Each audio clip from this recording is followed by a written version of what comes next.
Assalamualaikum warahmatullahi wabarakatuh. Ketemu lagi dengan Ibu dalam pembelajaran IPS kelas 7 semester 1. Sebelum kita mulai pembelajaran, seperti biasa, marilah kita berdoa. Dengan tujuan pembelajaran kita hari ini adalah satu, peserta didik dapat menjelaskan pengertian peta. Yang kedua, peserta didik dapat menjelaskan komponen peta. Yang ketiga, peserta didik dapat menggambarkan peta dengan lengkap. Peta adalah gambaran permukaan bumi pada satu bidang datar dan diperkecil dengan menggunakan skala. Adapun komponen-komponen sebuah peta terdiri dari satu, judul peta, yaitu untuk menunjukkan isi suatu peta. Contohnya di dalam peta ini adalah peta Negara Kesatuan Republik Indonesia. Yang kedua, skala peta, yaitu menunjukkan perbandingan antara jarak di peta dengan jarak sesungguhnya di lapangan. Skala peta dapat dibedakan menjadi dua, yaitu satu, skala angka. Biasanya skala angka itu berwujud angka, contohnya seperti 1 misalnya berbanding 5.000 di dalam sebuah peta. Dibaca dibaca 1 cm di peta sama dengan 5.000 cm atau 50 km di lapangan atau jarak sebenarnya.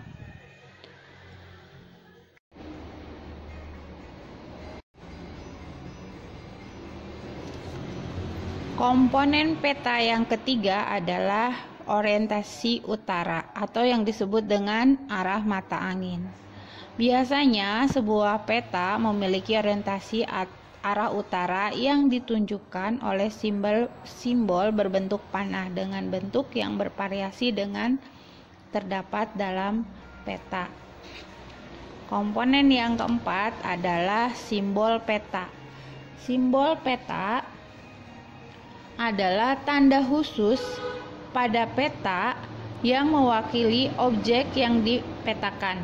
Tujuan simbol peta adalah untuk memudahkan pengguna peta dalam membaca dan memahami isi peta. Berdasarkan bentuknya, simbol peta dapat dibedakan menjadi A. Simbol titik. Simbol titik pada peta dapat beragam bentuknya. Simbol titik dapat berupa lingkaran, bujur sangkar, segitiga, dan lainnya. Lambang ibu kota biasanya diberi simbol bujur sangkar. Gunung api berbentuk segitiga dan ibu kota kabupaten berbentuk lingkaran. Bisa kalian lihat gambarnya seperti di samping ini. Berikutnya simbol garis. Simbol garis dapat digambar dalam beragam bentuk dan ukuran ketebalan. Ketebalan garis dapat diatur sesuai dengan kaidah perpetaan.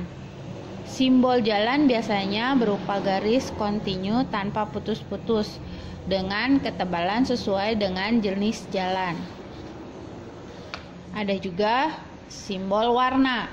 Simbol warna digunakan pada peta dengan aturan tertentu. Tidak sembarang warna yang dapat digunakan untuk objek-objek tertentu di dalam suatu peta ya. Misalnya di dalam peta itu terdapat warna perairan, sungai, danau, dan laut. Diberi warna biru. Nah, warna merah itu biasanya untuk jalan dan lain-lain. Misalnya banyak lagi ada di peta. Kemudian warna ketinggian dan kedalaman disesuaikan dengan objeknya yang menunjukkan adanya perubahan secara teratur dan seterusnya. Misalnya kedalaman laut diberi warna biru dengan tingkat perubahan yang teratur dari biru terang ke biru gelap. Biasanya semakin laut itu warna biru itu semakin dalam, maka dia akan semakin gelap warnanya. Simbol area. Objek yang digambar pada peta biasanya berupa ilustrasi dari objek yang ada di lapangan. Simbol area juga memiliki aturan tertentu dalam pemetaannya. Misalnya, area berupa sawah digambarkan dalam bentuk poligon tertutup yang di dalamnya terdapat simbol tanaman padi.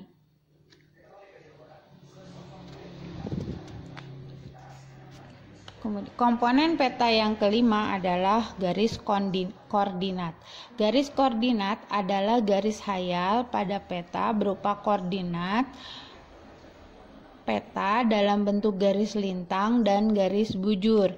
Garis koordinat penting pada peta karena akan menunjukkan lokasi pada peta dibanding lokasi lainnya di permukaan bumi serta menggambarkan karakteristik suatu lokasi atau wilayah yang dipetakan.